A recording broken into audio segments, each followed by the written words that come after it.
친구야, 내가 미래에서 온 이유가 고작 너한테 다시 무릎 꿇기 위해서였을까? 강치석의 비열한 웃음이 순식간에 굳어버렸습니다. 그는 제가 건넨 USB를 노트북에 꽂으며 승리를 확신했지요.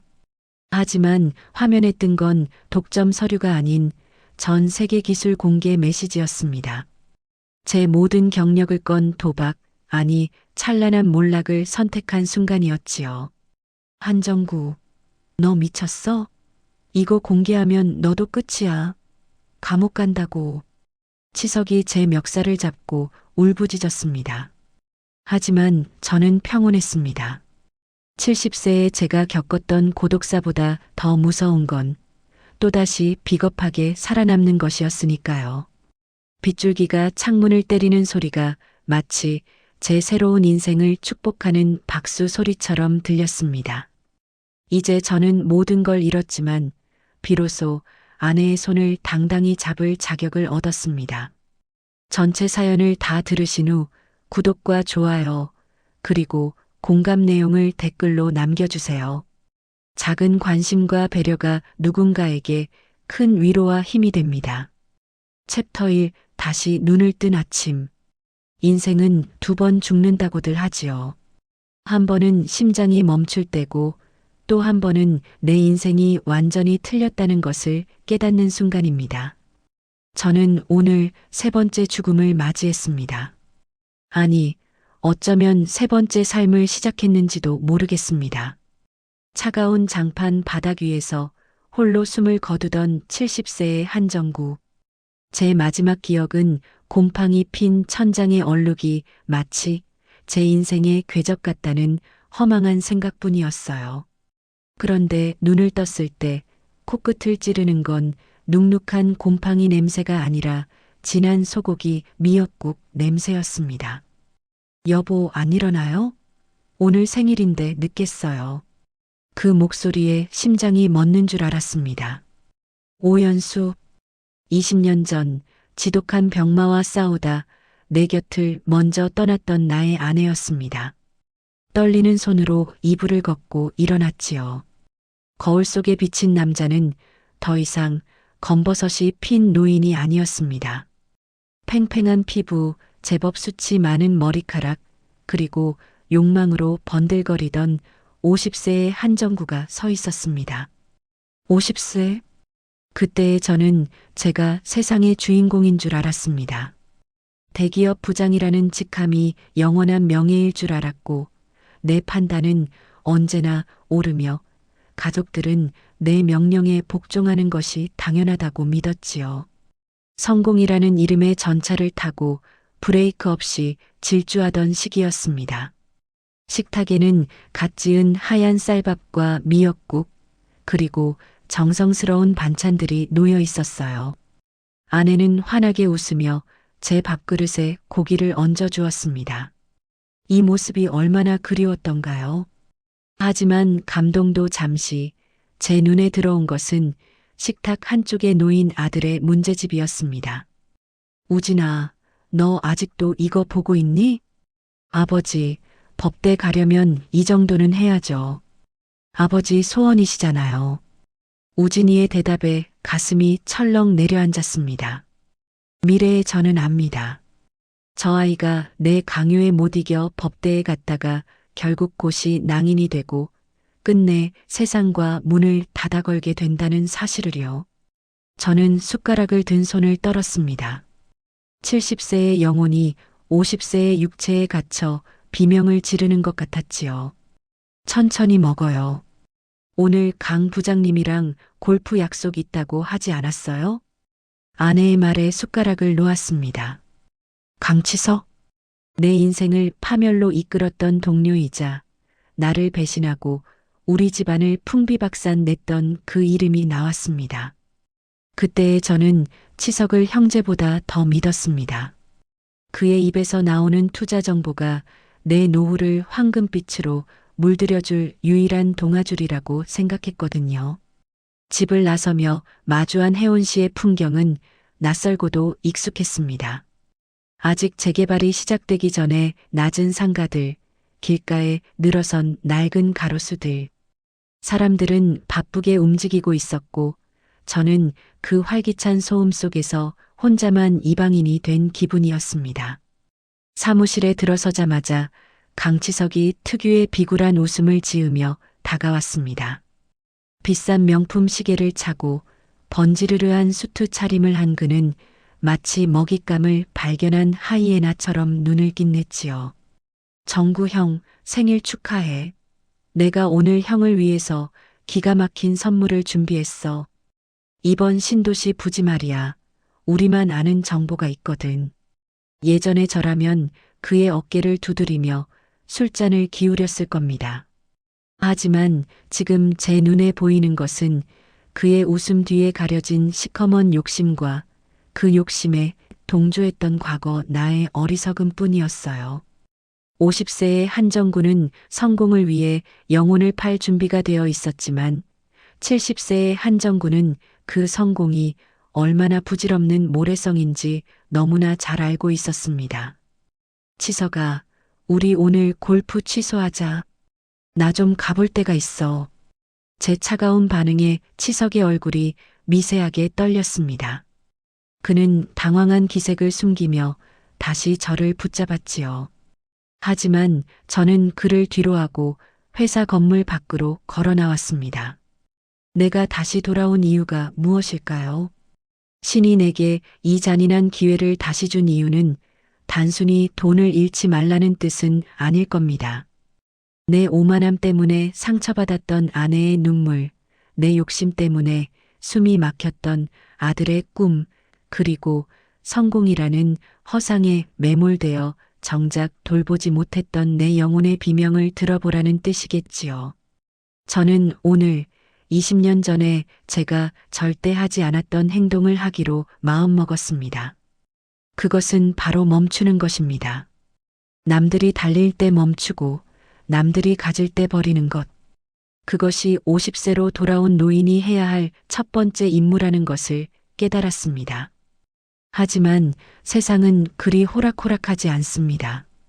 제가 멈추려 해도 이미 시작된 운명의 수레바퀴는 저를 거칠게 몰아세우기 시작했으니까요.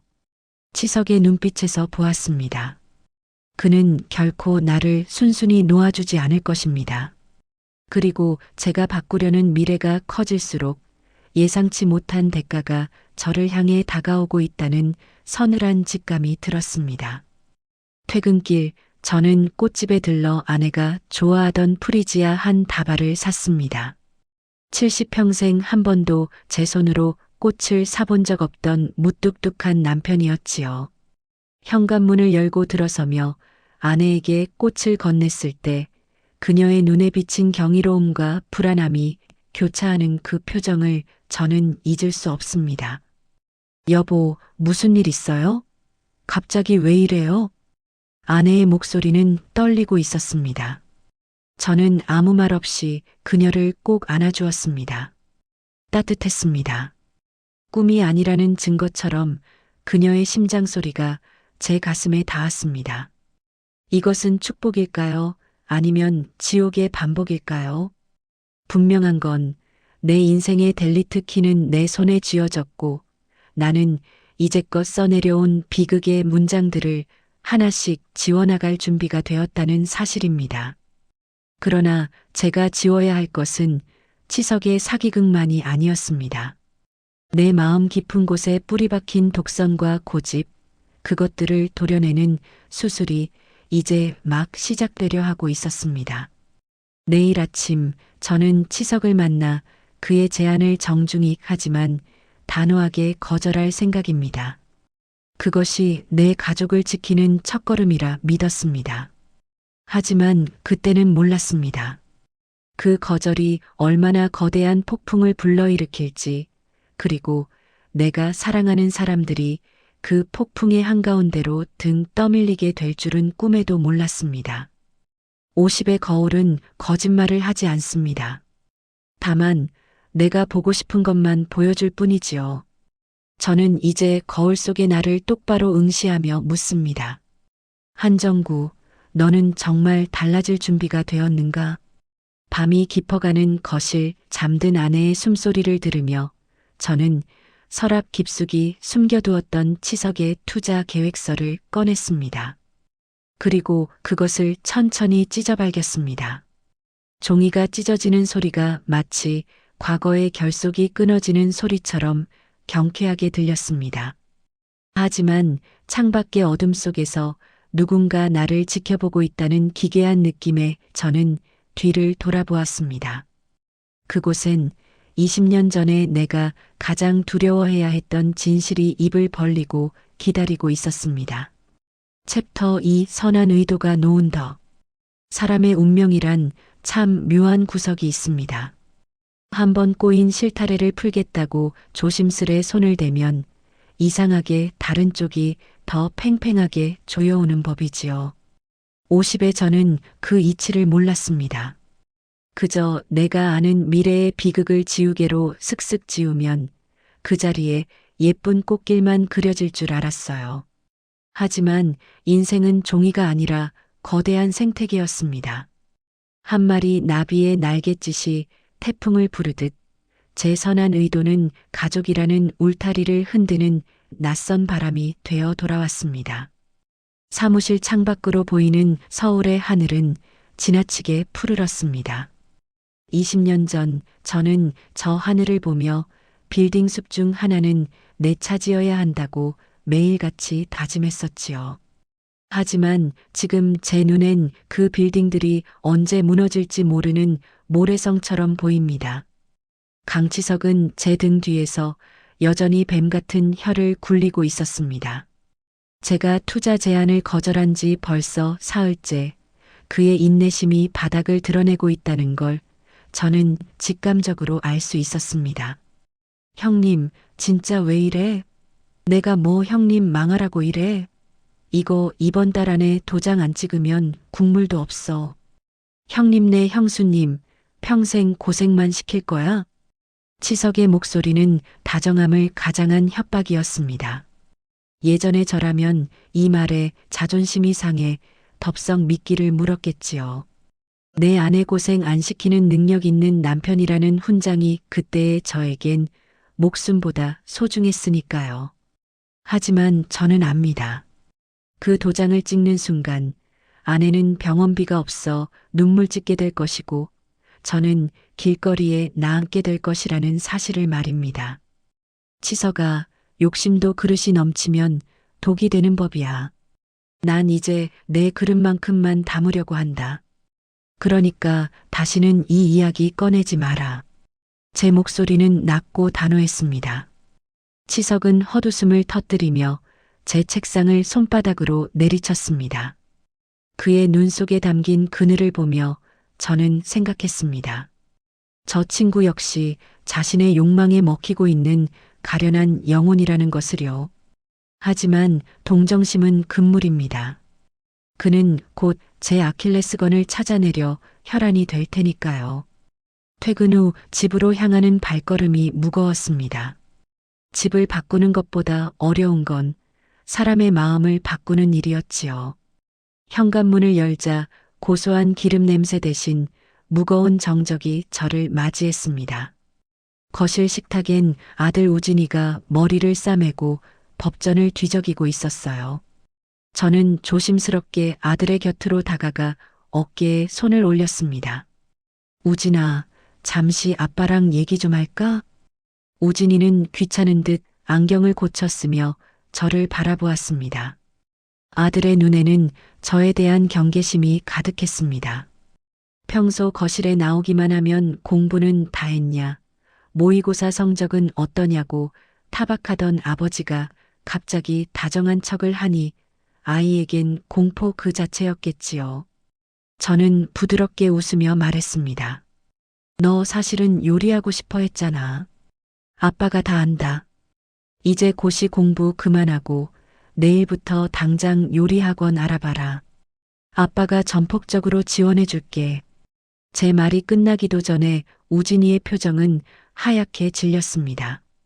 감동의 눈물을 흘릴 줄 알았던 제 예상과는 정반대의 반응이었지요. 우진이는 책상을 밀치며 자리에서 일어났습니다. 아버지, 지금 저 테스트 하시는 거예요? 아니면 제가 요새 성적이 좀 떨어졌다고 비꼬시는 건가요? 갑자기 왜 이러시는데요? 사람 미치게 만들지 마세요. 우진아, 그게 아니야. 아빠는 진심으로 내가 행복하길 바라서. 행복이요? 아버지가 정해놓은 행복 말고 제 행복에 관심이나 있으셨어요? 이제 와서 이러시는 거 진짜 소름 끼쳐요. 저 그냥 공부하게 내버려 두세요. 제발요. 우진이는 방문을 쾅 닫고 들어가 버렸습니다. 닫힌 문 앞에서 저는 망연자실하게 서 있었습니다. 70세의 지혜를 가졌다고 자부했지만 정작 내 아이의 마음 깊은 곳에 쌓인 원망의 두께는 가늠하지 못했던 것이지요. 과거에 제가 휘둘렀던 독단의 채찍이 아이에게는 지울 수 없는 흉터가 되어 있었다는 사실을 저는 이제야 뼈저리게 느꼈습니다. 안방으로 들어가니 아내 연수가 화장대에 앉아 있었습니다. 그녀의 뒷모습이 어쩐지 평소보다 작아 보였습니다. 제가 다가가려 하자 연수는 차갑게 돌아섰습니다. 여보, 당신 요즘 어디 아파요? 아니면 회사에서 무슨 일 있어요? 애한테는 왜 그러고 또 나한테는 왜 갑자기 꽃을 사오고 그래요? 당신답지 않게 왜 이래요, 정말. 연수야, 난 그냥 우리가 좀 더 편안하게 서로 사랑하며 살았으면 해서. 편안하게요? 당신이 치석 씨한테 화내고 투자 안 하겠다고 한 거 나 다 들었어요. 우리 노후 생각 안 해요? 우진이 장가보낼 미처는 어떡하고요?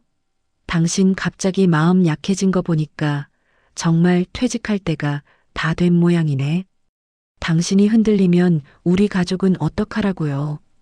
아내의 원망 섞인 목소리에 가슴 한구석이 서늘해졌습니다. 제가 바꾸려 했던 탐욕이 가족들에게는 안정의 다른 이름이었다는 사실이 저를 괴롭혔습니다. 아내는 제가 강하고 냉철한 가장으로 남기를 원했습니다. 그래야만 이 험한 세상에서 살아남을 수 있다고 믿었으니까요. 제가 갑자기 부드러워진 것을 아내는 능력의 상실이나 도피로 받아들이고 있었습니다. 상황은 제가 의도한 것과 정반대로 흘러갔습니다. 저는 가족을 지키기 위해 발버둥 치고 있는데 가족들은 저를 낯선 괴물로 취급하며 밀어내고 있었지요. 인생의 아이러니란 바로 이런 것인가 봅니다. 비극을 막으려던 손길이 오히려 또 다른 비극의 불씨를 지피고 있었던 겁니다. 다음 날부터 긴장감은 극에 달했습니다. 강치석은 회사 내에서 저를 고립시키기 위해 유언비어를 퍼뜨리기 시작했어요. 제가 거액의 리베이트를 챙기려다 무산되자 독단적으로 사업을 방해하고 있다는 소문이 돌았습니다. 상사들의 눈초리는 매서워졌고 후배들은 제 눈을 피했습니다. 평생을 바쳐온 일터에서 저는 순식간에 골칫덩이가 되어가고 있었습니다. 하지만 진짜 위기는 집 밖이 아니라 안에서 터져나왔습니다. 며칠째 귀가가 늦던 아내가 어느 날 저녁 아주 상기된 얼굴로 들어와 제 앞에 서류 한 장을 내밀었지요. 여보, 당신이 안 하겠다면 나라도 해야겠어. 나 치석 씨한테 돈 좀 빌려서 저기 신도시 입구 쪽에 작은 상가 하나 계약했어. 당신 기 죽어 있는 꼴 보기 싫어서 내가 우리 집 담보로 대출 좀 더 받았어. 걱정 마요. 치석 씨가 이건 확실하다고 했으니까. 그 말을 듣는 순간 제 심장이 바닥으로 뚝 떨어지는 기분이었습니다. 아내가 내민 서류에는 치석의 비열한 웃음이 겹쳐 보였습니다. 제가 거절하자 치석은 가장 약한 고리인 제 아내를 공략한 것이었습니다. 과거에는 제가 주도해서 망했다면 이번 생에는 제가 막으려다 오히려 아내의 손으로 망하는 길을 택하게 된 꼴이었습니다. 연수야, 이걸 왜 마음대로 해? 그놈 사기꾼이라고 내가 몇 번을 말했어. 저는 저도 모르게 고함을 질렀습니다. 아내는 깜짝 놀라 뒷걸음질 쳤지만 이내 눈에 도끼를 품고 대들었습니다. 사기꾼? 당신 친구잖아. 당신보다 우리 가족 생각해서 정보 가져다 준 사람한테 사기꾼이라니 당신 정말 미친 거 아니에요? 당신이 무능해서 아무것도 안 하니까 내가 나선 거잖아. 우리 우진이 요리하고 싶다며? 그럼 돈이 있어야 할 거 아냐. 아내의 외침은 제 가슴을 예리한 칼날로 도려내는 듯 했습니다.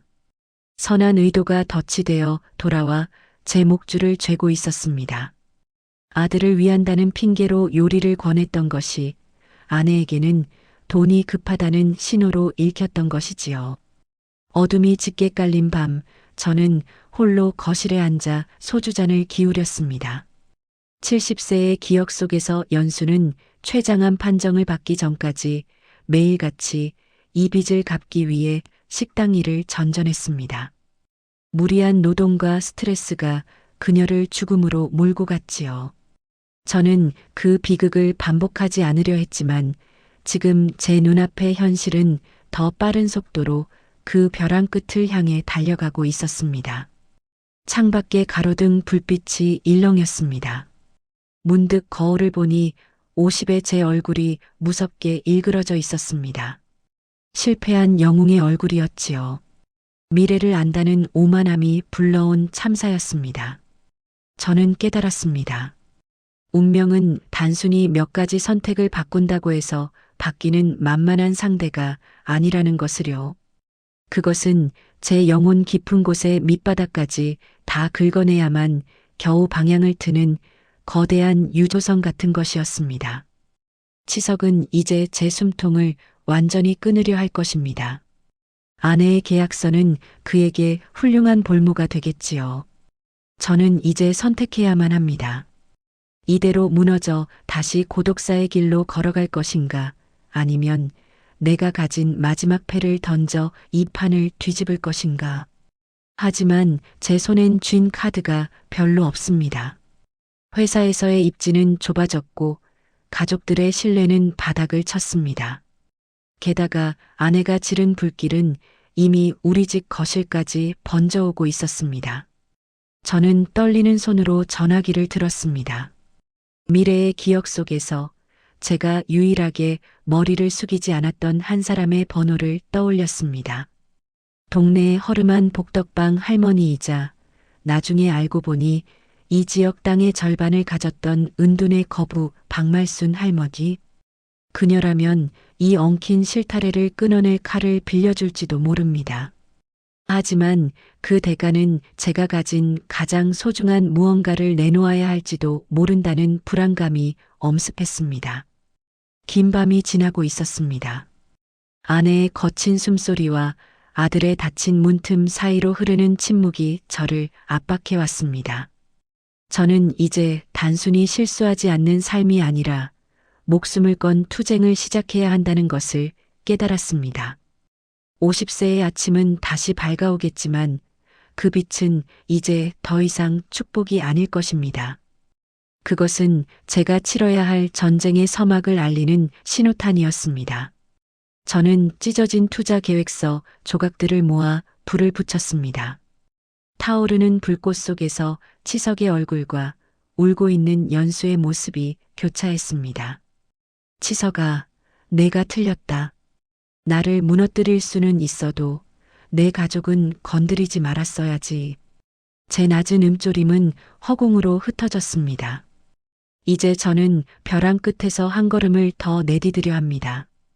그 아래가 시커먼 심연일지 아니면 새로운 세상으로 가는 통로일지는 오직 저만이 증명할 수 있겠지요. 가슴이 터질 듯한 긴장감 속에서 저는 코트 주머니에 손을 넣었습니다. 그 안에는 어제 산 프리지아 꽃잎 한 장이 말라비틀어진 채 남아 있었습니다. 그것은 제가 꿈꿨던 평화로운 50의 잔해이자 앞으로 맞이할 피비린내, 나는 전쟁의 서글픈 징표였습니다. 저는 현관문을 열고 나섰습니다. 공기는 차가웠지만 제 심장은 뜨겁게 요동치고 있었습니다. 삼장으로 향하는 제 발걸음은 더 이상 후회에 젖은 노인의 것이 아니었습니다. 그것은 가족을 지키기 위해 지옥으로 걸어 들어가는 한 남자의 처절한 행진이었습니다. 챕터 3 벼랑 끝의 선택. 인생은 때때로 우리를 외통수로 몰아넣습니다. 어느 길로 가도 낭떠러지인 순간 우리는 비로소 깨닫게 되지요. 내가 쥐고 있던 것들이 실은 나를 보호하는 방패가 아니라 나를 바닥으로 끌어내리는 모래주머니였다는 사실을 말입니다. 70평생을 살며 숱한 풍파를 겪었다고 자부했지만 50세의 한정구로 마주한 이 위기는 그 어떤 기억보다 날카롭고 잔인했습니다. 비가 내리는 오후였습니다. 회색빛 하늘은 마치 제 앞날을 예견하는 듯 낮게 가라앉아 있었지요. 사무실로 들이닥친 것은 경찰이 아니라 웃음기가 싹 가신 강치석이었습니다. 그는 제 책상 위에 노란 서류 봉투 하나를 툭 던졌습니다. 그 안에는 아내 연수가 서명한 상가 분양 계약서와 함께 그녀가 사채업자에게 쓴 차용증 복사본이 들어 있었습니다. 형님, 이게 뭔지 알지? 형수님이 급하긴 급했나 봐. 내 이름 팔아서 돈까지 끌어다 썼더라고.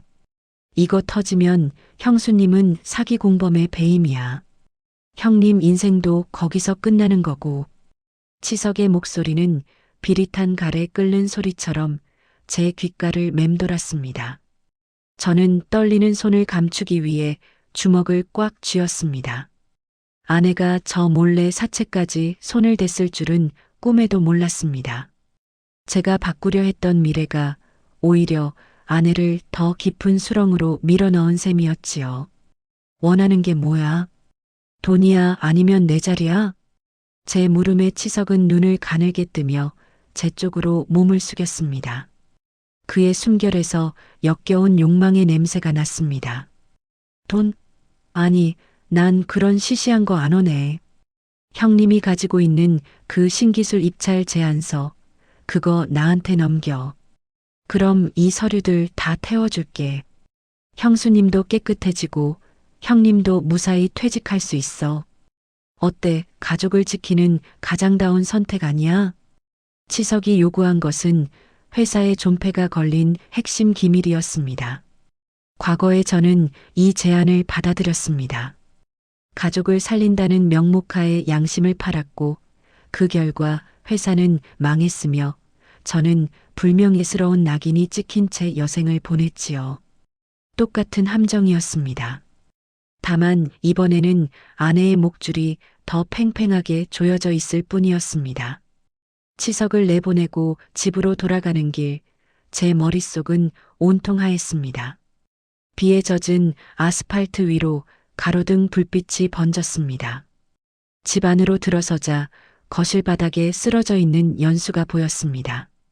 놀라 달려가 그녀를 안았을 때 그녀의 몸은 불덩이처럼 뜨거웠습니다. 응급실로 향하는 차 안에서 연수는 간신히 눈을 뜨고 저를 바라보았습니다. 여보, 미안해요. 내가 다 망쳐놨어. 당신 기 살려주고 싶어서 그랬는데. 아내의 눈물 섞인 고백에 가슴이 찢어지는 것 같았습니다. 병원에 도착해 검사를 받는 동안 의사는 제게 청천벽력 같은 소리를 전했습니다. 아내의 위경련이 단순한 스트레스 때문이 아니라 췌장 쪽에 의심스러운 혹이 보인다는 것이었지요. 미래의 기억보다 훨씬 이른 시점이었습니다. 감당할 수 없는 스트레스가 아내의 병을 앞당겨 깨운 것이었습니다. 돈은 없었고 아내는 병들었으며 친구는 제 영혼을 내놓으라고 협박하고 있었습니다. 저는 병원 복도 의자에 앉아 얼굴을 파묻었습니다. 70세의 지혜도 미래를 아는 능력도 이 압도적인 절망 앞에서는 아무런 힘이 없었습니다. 제가 할 수 있는 건 오직 신을 원망하는 것뿐이었습니다. 왜 나를 돌려보냈느냐고, 차라리 그 차가운 방에서 죽게 내버려 두지 왜 이런 고통을 다시 주느냐고 울부짖었습니다. 그때 제 외투 주머니에서 낡은 명함 한 장이 떨어졌습니다. 며칠 전 지나치듯 받았던 동네 복덕방 말순 할머니의 명함이었습니다. 인생 상담, 길찾기 전문이라는 촌스러운 문구가 눈에 들어왔습니다. 저는 홀린 듯 병원을 나와 빗속을 뚫고 그녀의 가게로 향했습니다. 자정이 넘은 시각, 말순 할머니는 마치 제가 올 줄 알았다는 듯 차를 끓이고 있었습니다. 낡은 난로 위에서 주전자가 칙칙 소리를 내며 끓고 있었지요. 그녀는 제 젖은 어깨를 보더니 혀를 끌차며 따뜻한 찻잔을 건넸습니다. 50이나 먹은 놈이 왜 이렇게 길을 잃고 헤매나. 자네 눈을 보니 벌써 한 번 죽었다 살아난 놈 같구먼. 할머니의 그 한마디에 제 심장이 덜컥 내려앉았습니다. 그녀는 제 정체를 꿰뚫어 보는 듯한 깊은 눈빛으로 저를 응시했습니다. 저는 무릎을 꿇고 모든 것을 털어놓았습니다. 아내의 병, 치석의 협박, 그리고 제가 저질렀던 과거의 잘못들까지요. 할머니, 제가 어떻게 해야 합니까? 아내를 살리려면 회사를 배신해야 하고 양심을 지키려면 아내가 감옥에 가고 죽게 생겼습니다. 신이 제게 준 기회는 결국 저주였던 모양입니다. 제 통곡에 할머니는 찻잔을 내려놓으며 나직하게 말했습니다. 자네는 미래를 안다고 생각하지? 아니, 자네는 미래의 결과만 알 뿐이야. 인생의 과정이 어떻게 변할지는 아무것도 몰라. 자네가 지우고 싶은 게 뭐야? 아내의 병인가 아니면 자네의 가난인가? 둘 다입니다. 모두 지우고 행복해지고 싶습니다. 욕심쟁이 놈. 하나를 얻으려면 하나를 버려야 하는 게 이 바닥 이치야. 자네가 가진 가장 귀한 걸 버릴 각오가 되어 있나? 돈이나 명예 같은 쓰레기 말고 자네 그 잘난 자존심과 고집말이야. 할머니는 서랍에서 낡은 통장 하나를 꺼냈습니다. 그리고는 그것을 제 앞에 던지듯 놓았습니다. 이건 내가 평생 땅 팔아모은 돈일세. 이걸로 형수 빚 갚고 병원비 써. 대신 조건이 있네. 자네가 가진 그 신기술 제안서, 그거 치석이한테 주지 말고 세상에 그냥 공개해버려.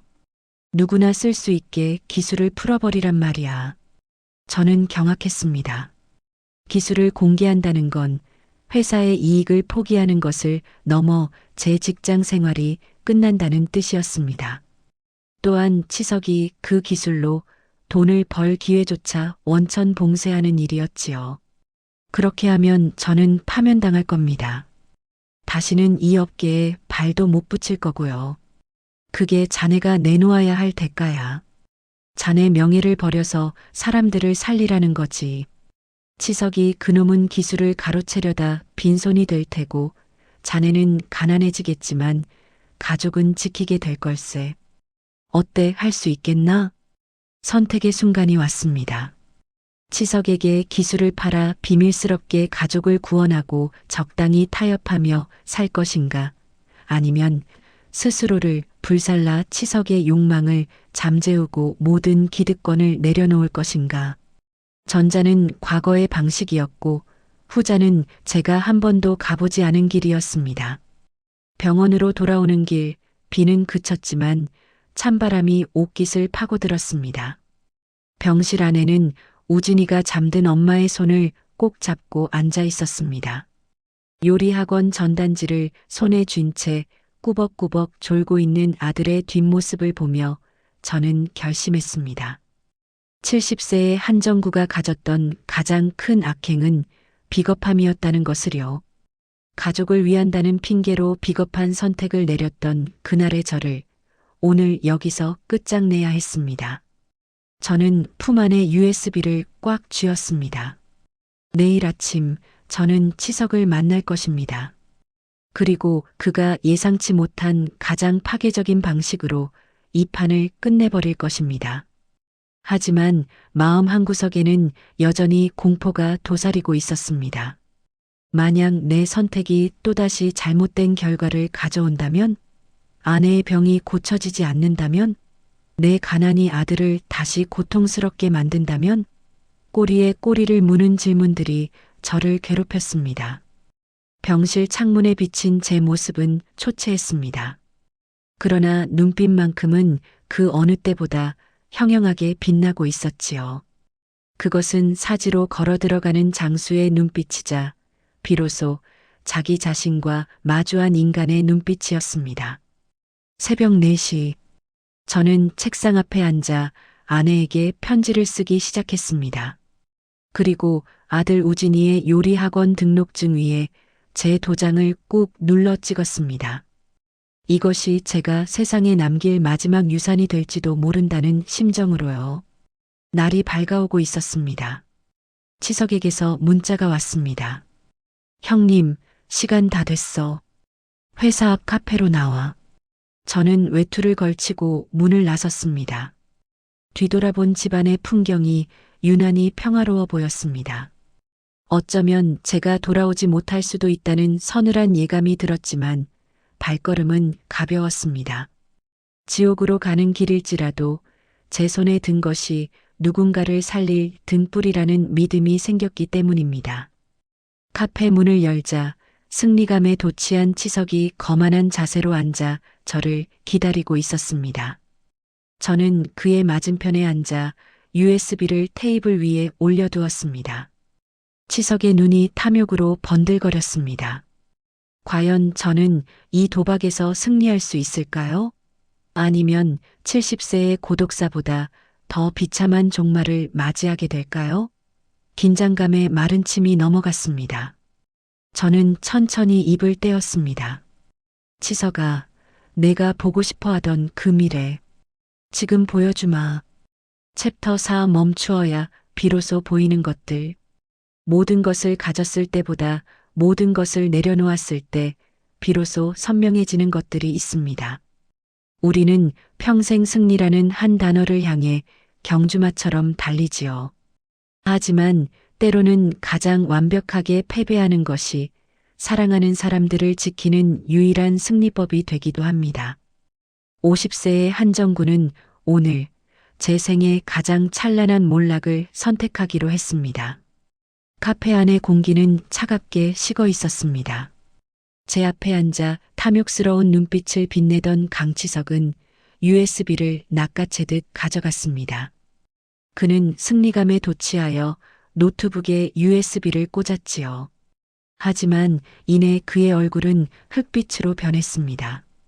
화면 속에는 그가 기대했던 독점 기술 제안서가 아닌 전 세계 모든 관련 기업과 언론사에 공개 기술로 배포되었다는 전송 완료 메시지만 가득했기 때문입니다.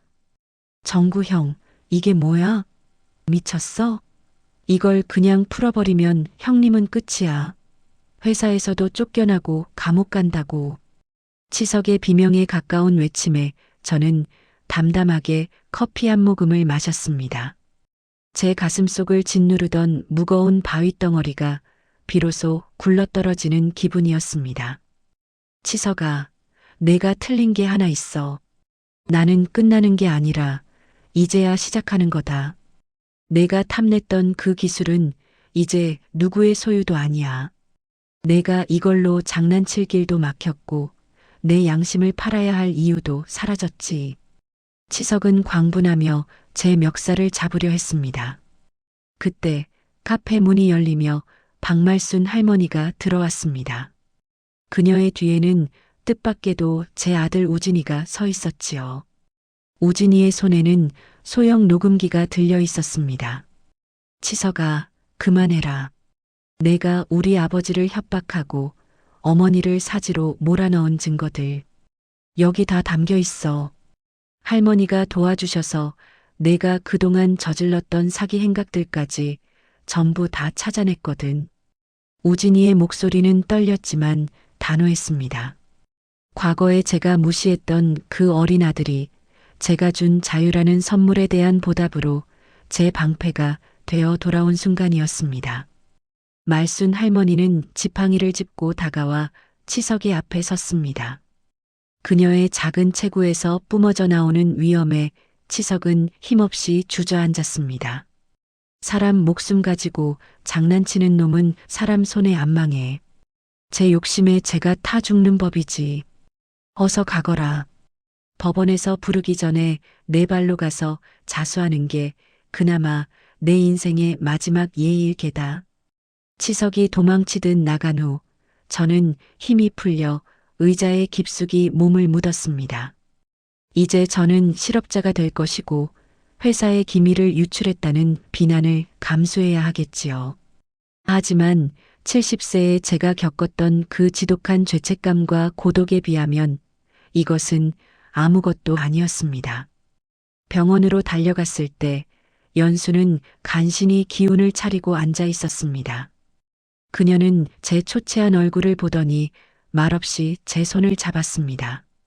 저는 그녀의 손등에 얼굴을 묻고 참았던 눈물을 쏟아냈습니다. 여보, 미안해. 우리 집도 잃고 내 직장도 잃게 생겼어. 내가 당신을 더 힘들게 만든 것 같아. 연수는 제 머리를 가만가만 쓰다듬어 주었습니다. 그녀의 손길은 20년 전이나 지금이나 한결같이 따뜻했습니다. 괜찮아요. 당신이 치석 씨한테 고개 숙이지 않아서 다행이에요. 당신이 비겁하게 살아서 돈 벌어오는 것보다 조금 가난해도 우리 떳떳하게 사는 게 더 좋아요. 나 당신 믿어요. 아내의 용서는 제가 받은 그 어떤 훈장보다 값진 것이었습니다. 며칠 후 우려했던 대로 회사에서 파면 통보가 날아왔습니다. 하지만 반전이 일어났습니다. 제가 공개한 기술이 중소기업들의 상생을 돕는 혁신적 기부로 언론에 보도되면서 여론은 저를 시대를 앞서간 공학자로 칭송하기 시작했습니다. 회사는 저를 고소하는 대신 명예퇴직 형식으로 사건을 마무리 짓기로 했습니다. 가장 큰 선물은 아내의 건강이었습니다. 조기에 발견한 덕분에 암세포는 깨끗하게 제거되었습니다. 수술을 마치고 나온 연수의 얼굴색이 돌아오는 것을 보며 저는 비로소 신이 저를 이 시기로 돌려보낸 진정한 이유를 깨달았습니다. 그것은 부자가 되라는 명령이 아니라 사랑할 시간을 벌라는 배려였습니다. 우진이는 법전을 벌이고 앞치마를 둘렀습니다. 주말이면 저희 집 부엌 큰 아들이 연습하는 요리 냄새로 가득 찼지요. 저는 거실 소파에 앉아 그 소리를 듣는 것만으로도 충분히 행복했습니다. 예전에 저라면 칼질할 시간에 영어 단어 하나 더 외워라라며 호통을 쳤겠지만 이제는 소금 간이 딱 맞다며 엄지를 치켜 세워주는 아버지가 되었습니다. 우리는 조금 작은 집으로 이사를 했습니다. 강남 아파트의 꿈은 사라졌지만 창문으로 드는 햇살은 예전보다 훨씬 밝았습니다. 말순 할머니는 제게 빌려준 돈을 천천히 갚으라며 대신 당신의 낡은 복덕방 한 구석에서 동네 사람들의 고충을 들어주는 인생 상담가로 일해달라는 제안을 하셨습니다. 정구 자네는 산전수전 다 겪었으니 길 잃은 50대들한테 길잡이 노릇하기 딱 좋아. 그게 자네가 이 세상에 진 빚을 갚는 길이야. 할머니의 말씀에 저는 빙긋 웃었습니다. 대기업 부장이 동네 복덕방에서 노인들과 장기를 두며 상담을 해준다니 예전에 저라면 상상도 못할 일이었지요. 하지만 지금 제 가슴속은 그 어느 때보다 충만했습니다. 관계가 회복된다는 것은 단순히 싸움을 멈추는 것이 아니라 서로의 존재 자체를 긍정하는 일임을 배웠습니다. 아내와 저는 이제 저녁 산책을 하며 서로의 하루를 묻습니다. 아들은 요리 학원에서 배운 새로운 레시피를 저에게 제일 먼저 선보입니다. 갈등의 파편들이 흩어진 자리에는 이해라는 이름의 부드러운 이끼가 돋아나고 있었습니다. 문득 거울을 봅니다. 50세의 한정구. 그는 이제 욕망에 번들거리는 눈빛을 버리고 타인의 슬픔을 읽을 줄 아는 깊은 눈을 갖게 되었습니다. 비록 지갑은 가벼워졌지만 영혼의 무게는 그 어느 때보다 묵직해졌습니다. 하지만 마음 한구석에는 여전히 작은 의문이 남았습니다. 이 모든 변화가 정말 지속될 수 있을까요? 제가 다시 70세로 돌아갔을 때 그때의 풍경은 과연 제가 꿈꾸는 대로 바뀌어 있을까요? 저는 이제 결과에 연연하지 않기로 했습니다. 중요한 것은 오늘 제가 사랑하는 사람들의 손을 잡고 있다는 사실, 그것뿐이니까요. 저녁 노을이 지는 혜원시의 거리, 저는 아내와 함께 천천히 걷습니다. 멀리서 우진이가 우리를 부르며 손을 흔듭니다. 그 환한 미소를 보며 저는 생각했습니다. 인생의 정점은 가장 높이 올라갔을 때가 아니라 가장 사랑하는 사람들과 나란히 걷고 있는 지금 이 순간이라고 말입니다. 폭풍은 지나갔고 대지는 비에 젖어 더욱 단단해졌습니다. 저는 이제 마지막 장을 맞이할 준비가 되었습니다. 그것은 죽음으로 향하는 끝이 아니라 영원히 기억될 아름다운 마무리로 향하는 길이었습니다. 챕터 5 사랑은 시간을 이기고 인생이라는 긴 터널을 지나온 사람들은 압니다. 우리가 그토록 지우고 싶어 했던 얼룩들이 사실은 우리 인생이라는 지도를 완성하는 소중한 이정표였다는 것을요. 70세의 고독사를 앞두었던 제가 50세의 뜨거운 여름으로 돌아가 보냈던 그 1년은 제 영혼에 새겨진 가장 찬란한 반성문이었습니다. 그리고 이제 저는 다시 흐르는 시간의 끝자락에 서 있습니다. 눈을 떴을 때 가장 먼저 느껴진 것은 차가운 장판이 아닌 포근한 이불의 감촉이었습니다. 코끝을 스치는 냄새 역시 눅눅한 곰팡이가 아니라 은은한 라벤더 향기였지요. 저는 천천히 눈을 뜨고 주변을 살폈습니다.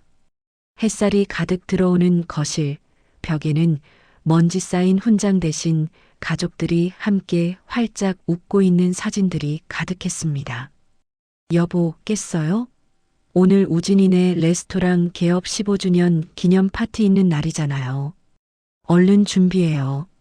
그 목소리에 저는 멈췄던 심장이 다시 뛰는 것을 느꼈습니다. 연수였습니다. 미래의 기억 속에선 이미 한 줌의 제가 되어 제 곁을 떠났던 나의 아내. 그녀가 주름진 손으로 제 어깨를 흔들며 웃고 있었습니다. 그녀의 얼굴에는 고생의 흔적보다 평온한 세월의 결이 아름답게 자리 잡고 있었지요. 제가 50세의 그날 그녀의 손을 잡고 병원으로 향했던 그 작은 발걸음이 그녀의 30년을 바꾸어 놓은 것입니다. 저는 거울 앞에 섰습니다. 다시 70세의 노인이 된 제 모습이 보였습니다. 하지만 예전의 그 비루하고 초라한 노인이 아니었습니다. 눈빛에는 여유가 머물고 입가에는 타인을 향한 배려가 배어 있는 잘 늙은 어른의 얼굴이었습니다. 저는 제 손을 가만히 내려다보았습니다. 50대의 그 치열했던 투쟁의 흔적이 굳은 살로 남아 저를 대변해주고 있었습니다. 우진이의 레스토랑은 도심 한복판에서 가장 따뜻한 빛을 내고 있었습니다. 이제는 중년의 신사가 된 아들이 하얀 조리복을 입고 손님들을 맞이하고 있었지요. 아들은 저를 보자마자 달려와 저를 꽉 안아주었습니다. 아버지, 오셨어요? 오늘 아버지가 제일 좋아하시는 고등어 파스타 특별히 준비했습니다. 고맙다, 우진아. 내가 만든 음식을 먹을 때마다 아빠는 생각한다. 그때 내 손에 칼을 쥐어주길 참 잘했다고. 아버지가 그때 제 손을 안 잡아주셨으면 전 아마 평생 마음에도 없는 공부만 하며 불행하게 살았을 거예요. 제 인생을 찾아주셔서 정말 감사합니다. 아들의 진솔한 말에 가슴 한구석이 뜨거워졌습니다. 50세에 제가 했던 선택은 단순히 아들의 직업을 바꿔준 것이 아니었습니다. 한 인간이 자신의 삶을 주도적으로 선택할 수 있는 용기를 선물한 것이었지요. 그 용기가 씨앗이 되어 지금의 단단한 나무로 자라난 아들을 보며 저는 인생에서 가장 큰 성공이 무엇인지 비로소 깨달았습니다. 파티가 무르익을 무렵 저는 식당 한쪽에서 창밖을 내다보았습니다. 치석이 생각났습니다. 그는 그날 이후 자수하여 죗값을 치렀고 지금은 시골 어디에선가 소박하게 살고 있다는 소식을 들었습니다. 그를 향한 미움도 원망도 이제는 남아있지 않습니다. 그 역시 욕망이라는 감옥에 갇힌 가련한 영혼이었음을 알기 때문입니다. 제가 그를 용서함으로써 가장 먼저 자유로워진 것은 바로 저 자신이었지요. 말순 할머니는 몇 년 전 평온하게 소천하셨습니다. 할머니의 유언대로 저는 할머니의 복덕방 자리에 작은 인생 도서관을 열었습니다. 그곳에서 저는 길을 잃은 50대들에게 제 이야기를 들려주곤 합니다. 절대 하지 말아야 할 일들을 고민하기보다 지금 당장 사랑해야 할 사람을 떠올리라고 말입니다. 인생에 델리트 키는 없었습니다. 다만 업데이트가 있을 뿐이었지요. 과거의 실수를 지우려 애쓰기보다 그 실수 위에 새로운 진심을 덧칠하는 것. 그것이 우리가 시간을 거슬러 돌아가지 않고도 미래를 바꿀 수 있는 유일한 방법이었습니다. 연수가 제 곁으로 다가와 제 팔짱을 꼈습니다. 여보, 무슨 생각을 그렇게 깊게 해요? 그냥 참 행복하다는 생각을 했어. 당신이 곁에 있고 아들이 웃고 있고 50대에 내가 꿈꿨던 미래가 바로 지금인 것 같아서 당신 참 많이 변했어요. 예전엔 성공해야 한다고 매일 화만 냈었는데 지금은 세상에서 제일 따뜻한 사람이 됐으니까요. 아내의 칭찬에 저는 아이처럼 쑥스럽게 웃었습니다. 70세의 노인이 된 지금 저는 더 이상 죽음이 두렵지 않습니다. 제 삶의 페이지마다 사랑과 진심으로 가득 찬 문장들을 새겨 넣었으니까요. 제가 떠난 후에도 이 문장들은 아들에게 그리고 그 다음 세대에게 희망의 기록으로 남을 것입니다. 창밖으로 혜원 씨의 야경이 펼쳐집니다. 수많은 불빛 하나하나가 누군가의 50대이고 누군가의 소중한 오늘이겠지요. 저는 그 불빛들을 향해 마음속으로 인사를 건넵니다. 부디 당신의 오늘이 후회로 얼룩지지 않기를, 설령 얼룩졌더라도 다시 시작할 용기를 잃지 않기를 말입니다. 50은 끝이 아니라 두 번째 기회입니다. 나를 지우고 우리를 채우는 시간이며 욕심을 버리고 평온을 얻는 골든타임입니다. 저는 이제 안심하고 눈을 감을 수 있습니다. 제 인생의 가장 아름다운 챕터는 바로 지금 사랑하는 이들의 숨소리가 들리는 이 순간이기 때문입니다. 우리가 진정으로 지워야 할 것은 과거의 가난이 아니라 차가운 마음이었습니다. 우리가 되돌려야 할 것은 지나간 시간이 아니라 잊고 있었던 다정함이었습니다. 오늘 당신이 건네는 따뜻한 말 한마디가 당신의 20년 후를 찬란하게 비추는 가장 강력한 타임머신이 될 것입니다. 사연에 공감을 하셨다면 구독과 좋아요, 그리고 공감 내용을 댓글로 남겨주세요. 작은 관심과 배려가 누군가에게 큰 위로와 힘이 됩니다.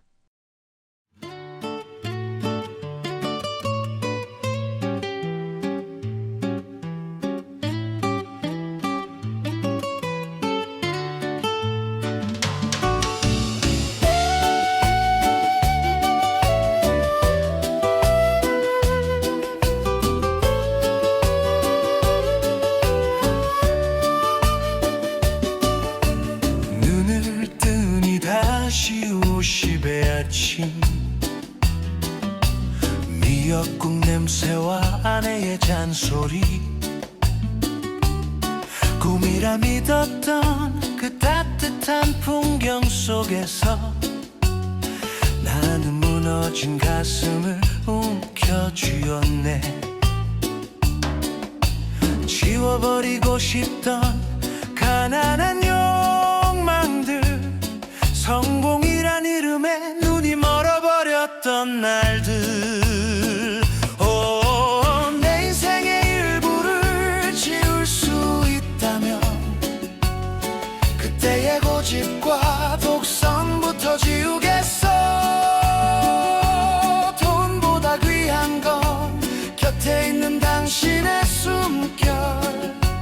명예보다 소중한 건 가족의 웃음소리였다는 걸 이제야 알았네. 70년을 돌아서야 친구의 달콤한 유혹을 꺾어버리고 아들의 지친 어깨를 말없이 안아주네. 고탄답 아래 수줍게 웃던 아내의 얼굴, 그 당연한 행복을 왜 나는 몰랐을까. 지워진 건 통장의 잔액이 아니라 내 맘속에 고여있던 서글픈 얼룩들. 시간은 거꾸로 흐르지 않아도 진심은 언제나 늦지 않았음을, 무너진 자리에 핀 꽃이 더 향기롭다는 걸 50 다시 사랑하기 딱 좋은 나이. 50 다시 사랑